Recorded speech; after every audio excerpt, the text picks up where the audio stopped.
Hi, everyone. I'm David Allen Lambert, and welcome to our latest episode of Virtual Historians. I'm here with Terry O'Connell and a very special guest, and I'm going to let Terry introduce our guest, who I'm sure you know.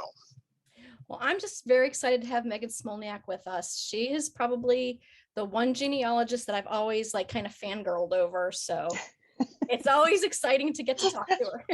Oh, I fanboy over her, but maybe that's If you could see me, I'm blushing.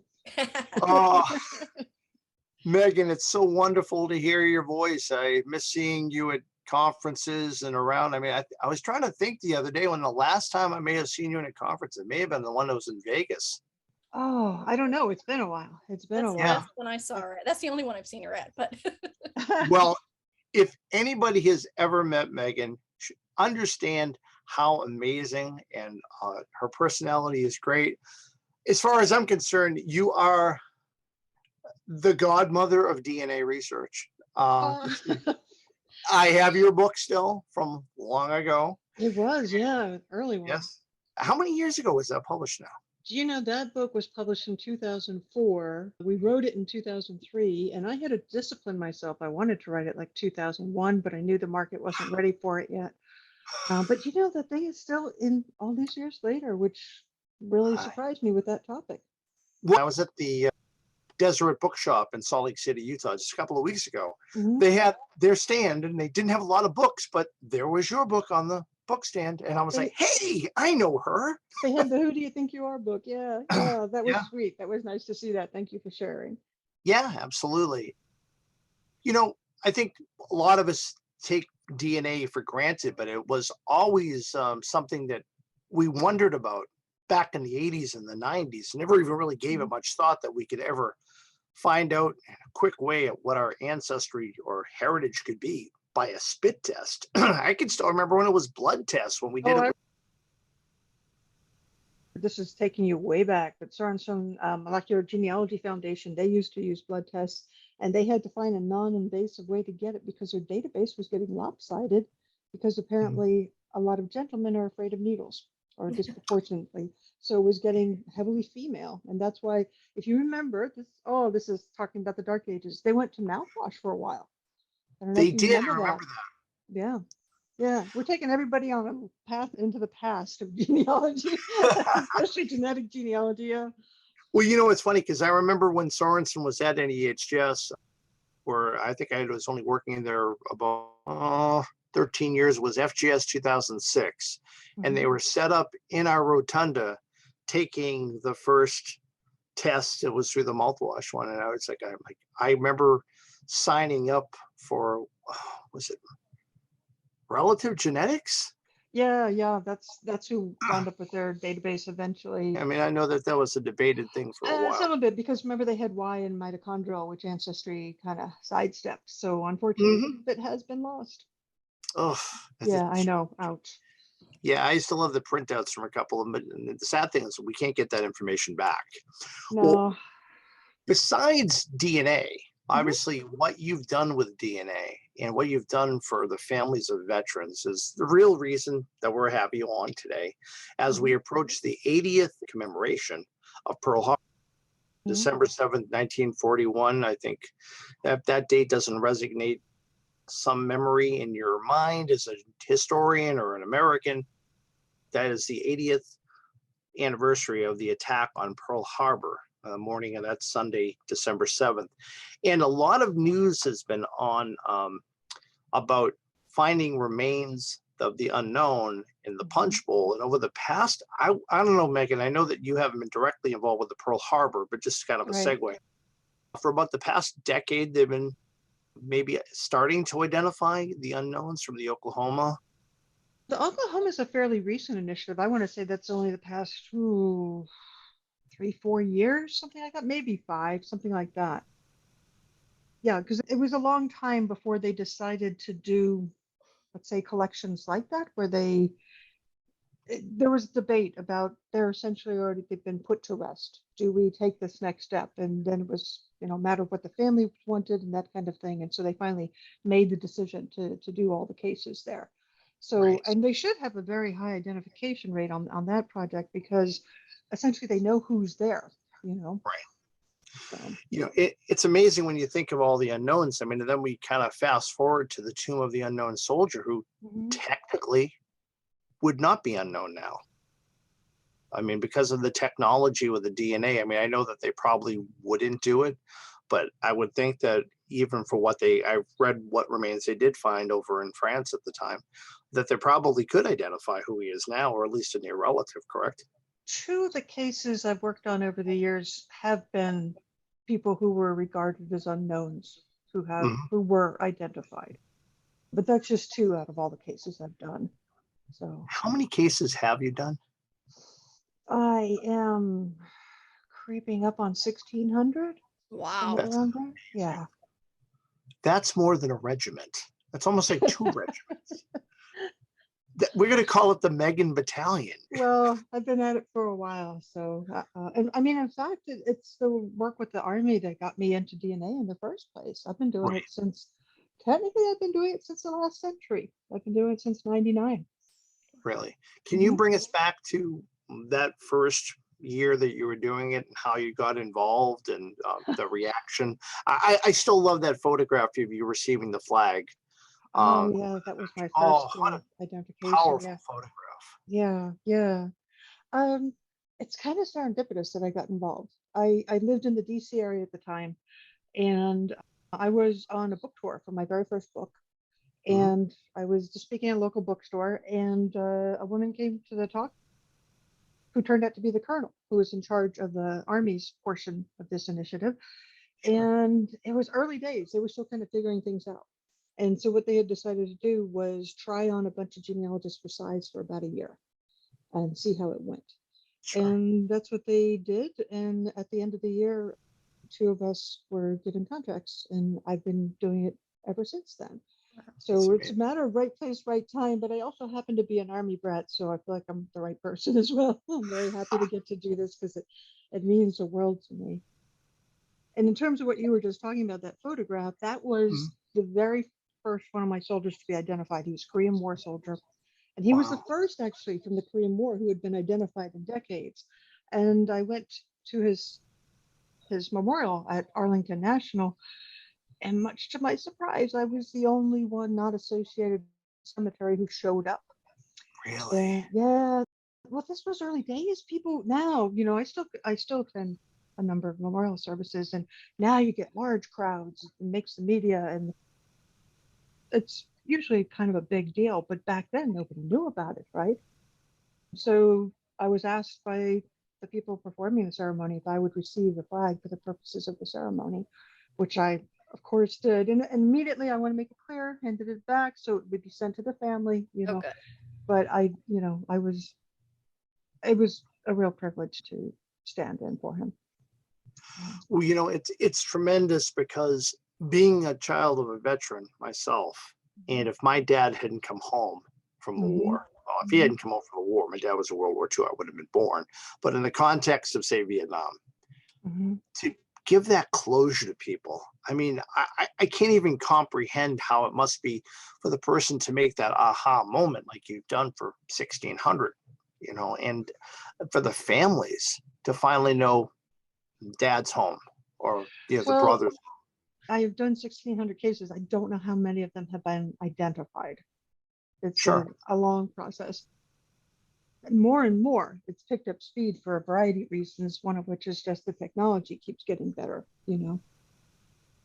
But yeah, it's personal to me because my dad did serve in Vietnam. And I was a little kid, but I remember crossing the days off the calendar. I have a letter that I wrote to him saying, "Dear Daddy, which side is winning?" Stacy, my sister, got new knee socks. So those two were equally That's important to me awesome. at the time.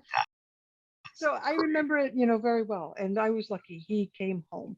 And these people, not only did they lose a loved one, but they've been left wondering for decades what became of them.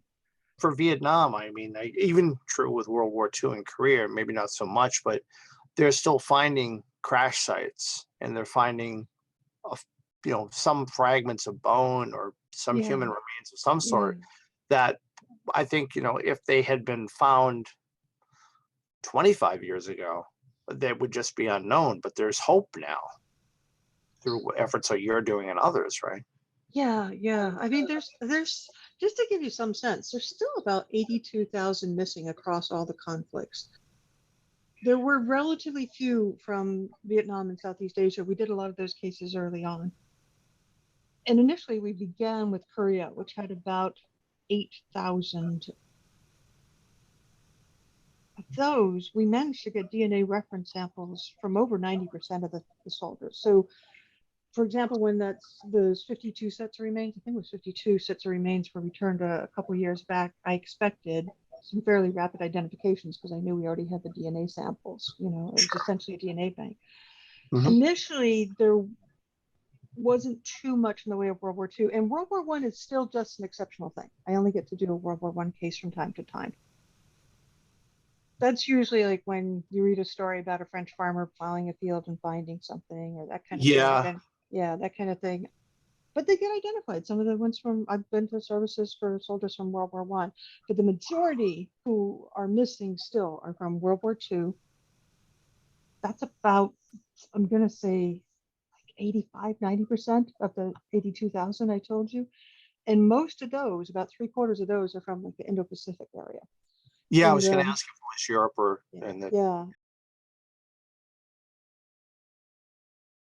And a good chunk of them, about half of them, were lost at sea, which makes it more challenging, although there's starting to be recoveries, from the ocean as well. So, yeah. the DNA keeps advancing, the isotopic testing, the different means they have of identifications, and the recoveries for the excavations, the technology they can use for the excavations. Well, everything just keeps improving.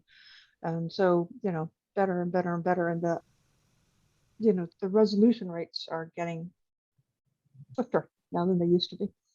Sure. I mean, I can just remember the cost of DNA when Decode Me Relative Genetics Yeah, and yeah. Navigenics came out. Mhm. It was like $1,000 for It a was for world marker. autosomal.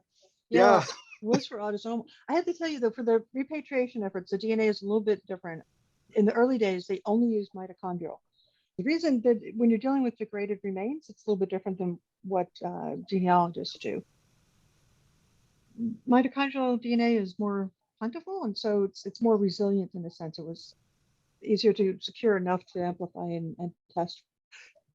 Then finally, I'm going to say 2009-ish, they started to be able to use Y-DNA for it, which of Mhm. course is more precise. And of course, they would try to do both, right? That's a nice double verification.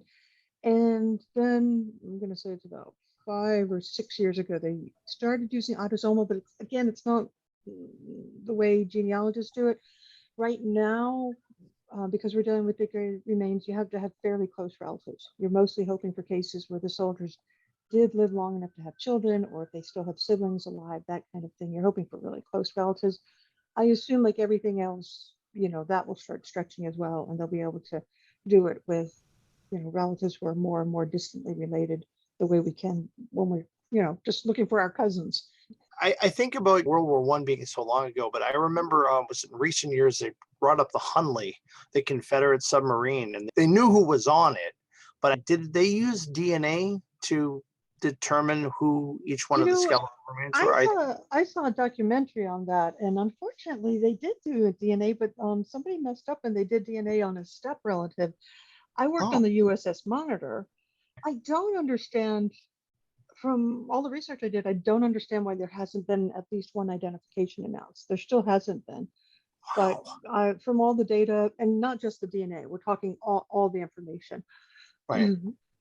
By process of elimination, they should have been able to identify one of the two skeletons. I don't know why that hasn't happened at this point, but I keep on waiting for it because I know that relatives from around the world literally DNA tested, and you could tell, from the information. I dug up all their records, and so who was how tall, and you knew different facets. Like they could do the testing where they could tell, like the isotope testing, which helps you determine where they grew up, right? Because of Hmm. the water ingested it's into your teeth. And I want to say, like 6 of the candidates were European born, so they should have been able to say, oh, this is a Danish guy, or this, So different Wow. ways they should have been able to identify one. I keep on, I'm assuming that's still a work in process. I keep on waiting to hear.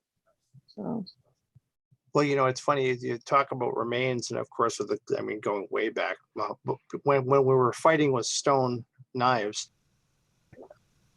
the fellow found in the Alps, I'm still waiting mhm. for his descendants to be found. I mean, there's got to be some living descendants of him kicking around, I would think. It's like Cheddar Man that they found in the Yeah, cave. yeah, they keep on doing that. It must be very strange if all of a sudden you're on TV because you're related to somebody who lived several thousand years ago. Well, I mean, do you remember when the DNA, I mean, obviously, of course you do. When it first came out, they had some fella in Florida who was, he had the same Y DNA as Genghis Khan. And that's like, well, Oh, yeah.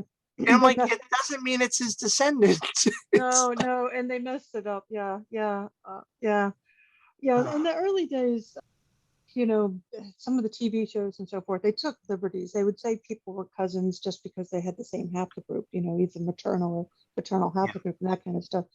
I'm glad we finally graduated from that. But yeah, it didn't take much to, get a lot of attention. So I think people would embellish their claims, let's say. Well, I remember when when Brian Sykes came out with the Seven Daughters of Evil. I'm like, I Yeah. think there's probably more than seven. I mean, I don't know, what are we at now? 30, 40?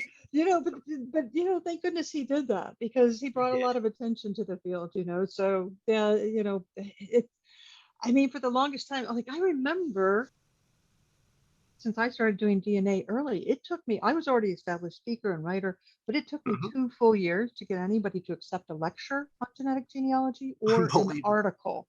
Yeah, 2 full years. Wow. Just like asking everybody, come on, come on. No, it's like everybody was very resistant. People who are new to it. First off, it's strange how many people think it's only been around for like 10 years. No, it's over 2 decades old.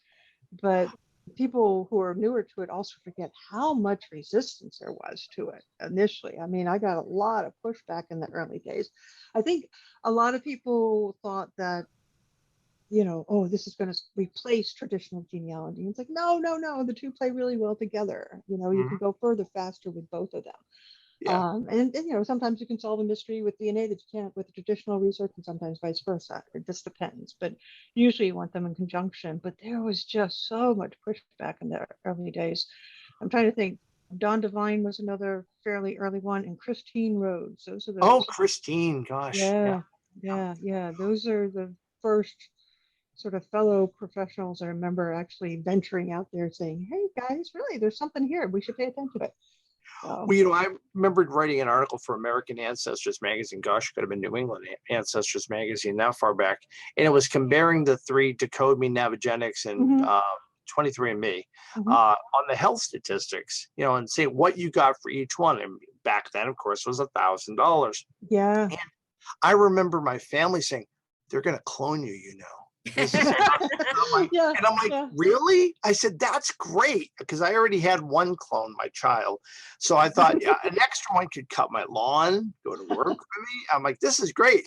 So I've been tested with every company now. So I'm Yeah. waiting for a busload of David Lamberts to show up in Boston and just give me the week off. You get So, your Icelandic version. Yeah. Yeah. No, I was the same thing because, speaking about it and writing about it, I had to get tested for every company. Although I often use my father or my husband as my guinea pigs because in the early days, some of them you needed a Y chromosome for, mhm, you know. mhm. But yeah, I had to, yes. And I remember 23andMe and Decode Me launching within 24 hours of each other. So boom, there was $2,000 right there, you Mhm. know. And you weren't finding your cousins because there were only like 12 other people testing. It took a And now you while. can get those same tests in a breakfast cereal now as a prize. Yeah, pretty much, pretty much. And guess what? You can find your cousins really fast because so many people have done it. We all knew it was a matter of waiting for the databases to grow, but it was also really fun to have the opportunity to be a pioneer, you know. You don't get that You many opportunities. So truly are a pioneer. And I think that we're all the better for the efforts that you really kind of laid forth. I mean, with your book and lecturing and all that. I mean, we wouldn't have, the CCs and the Blaines in the world if there weren't people like you, Megan, that actually did this. So thank you. I mean, it's tremendous. It's been a lot of fun, and I'm one of the early adapters for sure, but I had plenty of company, so Hmm. I mean, I remember like the earliest get-togethers were most of the FTDNA, Family Tree DNA conferences, and that's actually how ISOG started, because Catherine Hope Borges was at one of them, and I Oh, spoke, and I said, you know what, outside of this room, like everybody's hardcore genetic genealogist, but outside of this room, nobody's heard of this, and that's what inspired her, to start getting the word out. well, So, if it wasn't for Y-DNA on my Lamberts that came from Ireland, I'd mhm. really not have much. I know he arrived in 1792 to Nova Scotia, and Oh with a wow. brogue, Lambert and Lampert sound about the same when we were Lamperts before we were Lamberts. Yeah. I get a match at 100 out of 111 markers with a guy named Jim Lambert, who's probably listening. He lives in Brooklyn, New York. His family came over 90 years after mine. And the only thing that, and we don't know where we came from, but I know where his family came from in the North. And the idea 11 mismatches is about 500 years. It means I don't have a paternity issue for a few centuries, which is Yeah, kind of yeah. nice. Still out there all these years later, still waiting for a match. I think we're just a random little branch off of the world's family tree. We're just very rare, apparently. Well, no, just unique, very unique. Well, he's Yeah, been tested at every place. I keep on waiting for a match to pop up. I mean, a match that I don't already know about, yeah, cousin. exactly. Don't you love it? It's Yeah, like your cousin that shows up. I'm like, oh, I know who that is. yeah, They yeah, put up a yeah. tree. And then you try to use initials, and I call them on the phone. I'm like, hey, I see you tested with Ancestry. And like, how do you know? And I said, because your tree showed up on my screen. Do you know what? I'm going to go back to the early days too. You mentioned 23andMe.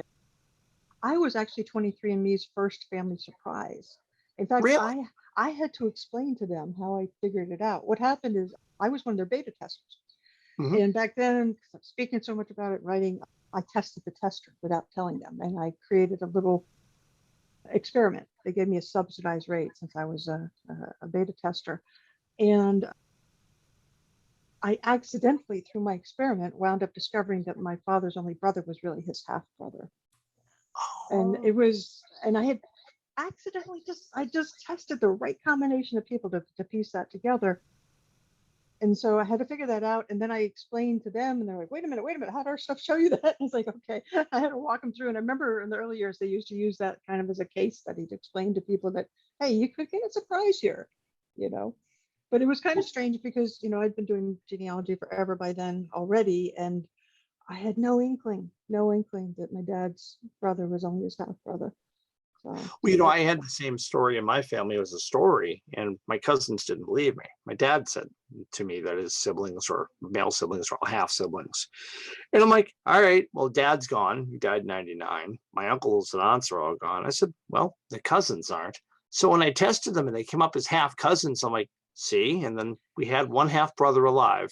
And I said, mhm, I want to do your Y DNA. And I did it through FTDNA, mhm, and he matches with the man that my grandmother had the children with, yeah. the same last name. And sure enough, my Lamberts are lowly Irish, which are, my near and dear to my heart. My grandmother's relationship with this other person, he has a Mayflower line. Oh, It's like, why? I can't get one. But so I can relate. So, speaking of that, congratulations on your good friend Joe at 1600 Pennsylvania Avenue. That's, yeah, I'm pleased for all of us. He's a good man, and he's he's a been very kind to me. he's a very good man. And I always remember seeing the pictures of you and pictures with Obama. I'm thinking to myself, what a lucky lady. Yeah. Well, do you know, with Joe Biden, I did his roots, and that didn't get nearly as much attention, but he knew about it. And you know how you always hear how he does those strange calls. I was just in my office one Friday afternoon, the phone rang, and it was him. So this is when he was vice president. He said, "This is Joe Biden, vice president." He took the time to explain who he was. And then after that, he started inviting me to a St. Patty's Day breakfast each year. So That's excellent. yeah, That's yeah. So it's it's really fun. It's all these muckety mucks, and people like me and his veterinarian. well, that's okay. That's okay. Now, has he done his DNA? He must have, because you found relatives, I believe. No, you don't need to. I mean, I did a lot of digging on his roots, but I don't know that he's DNA tested, and I wouldn't especially suggest that he do it since he's got such a Yeah. high profile, you know. I know there's one branch of his Irish that I was able to verify it through DNA, just Hmm. through, you know, distant relatives of his who had tested. I could kind of, you know, piece it together. But for somebody with a high profile, I would think they might be a little more cautious Yes. about jumping into the, you know, the Because that DNA. whole conspiracy theory on cloning will just come to the surface again. I just think, you know, err on the side of caution. That's all. Oh, absolutely. Absolutely. Yeah. So, all right, we're going to look at the looking glass here of technology. Hmm. Where do you see the field going? Oh, geez. And we're really at the tip of the iceberg, I've always thought. I like to say that we should all freeze our DNA samples and leave it for future generations to unravel even more. Because I always think of how many times there are kits that are out there that, you know, they, oh, well, we have 1 or 2 more samples left that we can run before they need to get another sample, like with ftDNA. I often think there should be like a DNA cryogenic bank we can leave for our descendants. Yeah, I'll tell you one thing I would like to just it's become easier is excuse me, extraction for average Joes. You know, it we keep on getting sort of teased about, oh, it's going to be so easy to get it from stamps or, you know, Oh, here yeah. or whatever. And of course, it is, you know, in certain environments for criminal research and that kind of thing. But for average Joes, you know, I'd like to just see some retail operations with affordable prices that we can all just kind of go through whatever we might have from our ancestors who are no longer with us and get them tested so that we can, you know, test that great great grandparent or whatever if you happen to have some possessions, you know. That'd be Oh, cool. You're that's wearing true. a cap right now. What if there was a cap you've got? Like I have my grandfather's World War I cap. You Hmm. know, now of course it's been handled, so that's not great. But what if I could test a few people who've touched it, eliminate them, and Hmm. then see what's left? You know, things like that. Yeah, it's like I have the leather sweatband on the helmet that belonged to my wife's great grandfather. I'm sure there's probably something soaked into the leather. You know, it's Yeah. hard. It's hard to know, and it is true. There's just not a lot. I mean, unlike autosomal DNA, where you can get a lot of different testing companies out there, so the prices, you know, get Hmm. down in price. Really, I mean, family tree DNA is really for Y-DNA and mitochondrial is really the best show in town, and really one of the. I mean, I know that 23andMe gives you predicted, but not to the detail Yeah. that family tree Yeah. DNA does. I kind of mourn what I see as sort of a loss. You know, once autosomal came to the fore, those two were kind of backburnered, but they're really powerful depending on what you're Oh, yeah. doing. You know, especially for history mysteries, depending on what you're doing. You know, obviously the best thing is to have all three, especially if you're dealing with the male or have mitochondrial and the autosomal with the female. I wish that were also more readily available. It's funny, it is coming back. And it's interesting to me because, you know, from the early days, first it was Y-DNA, then it was mitochondrial for those of us just doing it for ourselves. Mhm. And now those who are fairly new to it have been doing autosomal, and that's all they know. And then now they think Y and mitochondrial are the new things. And it's like, no, no, these are the parents of the other ones. You know, the other ones have been around forever. But now it's starting to feel newfangled. But however it happens, it's a good thing because the more people doing all the different types of tests, the better. But yeah, for solving particular mysteries, like with my dad, I'm still waiting for that Y match. He's got plenty of cousins, but I'm waiting for that Y match, you know? I'm waiting for people across the pond. I mean, I mean, having Irish heritage like we both Hmm. do, it's like getting people that are over in the UK or in Ireland to actually test that we could get a match, you know, shy of getting that request that I get occasionally at the reference desk. And you'll love this and probably have heard this before. People want to know if it's legal to make a request to dig up their great great grandparent to get a, Oh, yeah, yeah. I'm like, uh, yeah, but is it ethical? You know, I mean, it's Yeah. not a crime. It's like when they, you know, were trying to figure out if what Zachary Taylor was poisoned or William Henry Harrison, or was it Yeah. one of the two of them? They had to exhume the remains. I mean, to do it just for the fanciful idea that you want to find out what your great great great great grandmother's mitochondrial line might be, because Yeah. No, I think it's fair game for, say, you know, a documentary. But even then, I'm really fussy. Like I gave you the example earlier with the Hunley. There really was a documentary where somebody did sloppy research and they DNA tested. They dug up to get a reference sample, and then they test it against a step relative. No, yeah, I'm like, no, you needed to That's figure that out before you disinterred somebody. Right. You know, that, to me, it's acceptable to do it for historical purposes, but you need to make sure you've got it right. And that's the way I am with my Army cases. I'm sort of obsessive about them because if I get something wrong, they may not be identified. You know, so I'm obsessive about solving them, and I'm obsessive about getting them right.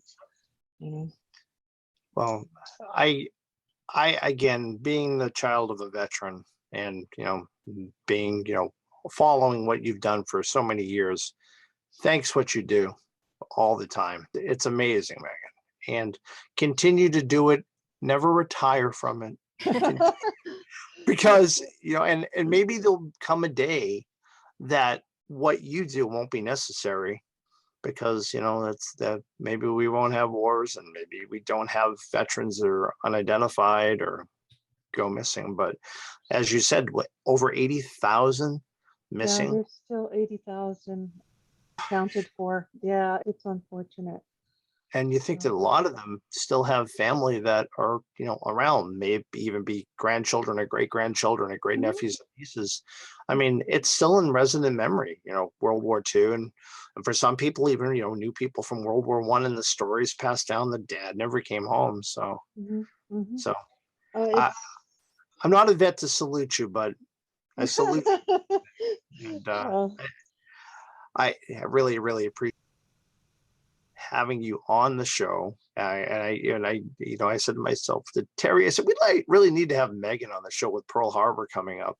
And with everything you do for veterans, I'm like, oh, I should have got it for Veterans Day. So this is a happy medium, and really, really, really pleased. And Terry, do you have any questions? I've been kind of going on for the whole time, and Terry, you've been in the background. Honestly, I just like to listen because the military's never been like my cup of tea. Like, it's not anything I really do a lot of research into. So I know that was more. But I do go and I look for my soldiers and stuff like that, but I've never done like really in-depth stuff with them. So I just kind of like to listen. And honestly, the first time I heard Megan speak, she spoke about, it was a DNA case. And she said to me, she says, I've never given this lecture before, so maybe wait.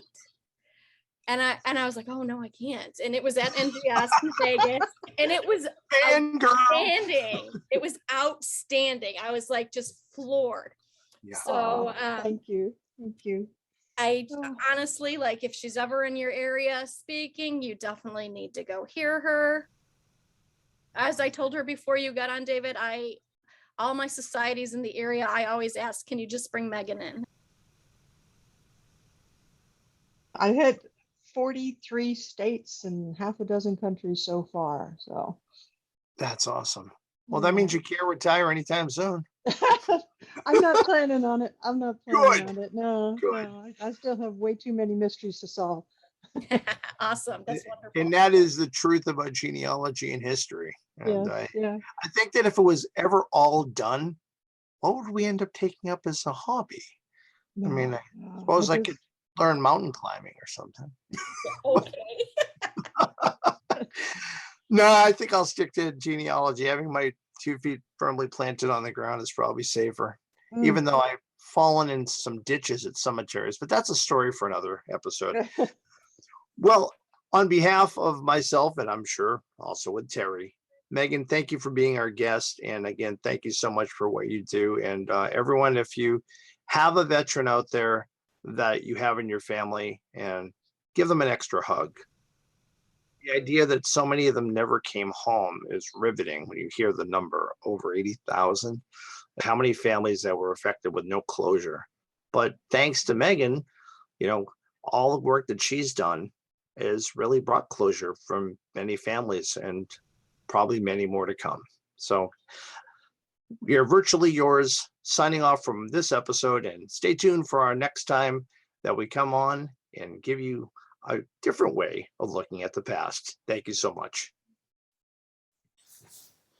For those of you watching on YouTube, remember you can also find us on the audio podcast of your choice. Currently, we can be found on Anchor, Breaker, Castbox, Google Podcasts, Apple Podcasts, Pocket Casts, Radio Public, Spotify, iHeartRadio, and Stitcher. And for those of you listening on audio, remember you can always find the full video recording on our YouTube channel. And if you like this episode, please feel free to leave a comment on the website or on YouTube. As always, you can find us at virtualhistorians.com. You can email us at info@virtualhistorians.com. And we ask that you please like us on Facebook and follow us on Instagram and Twitter. Thank you.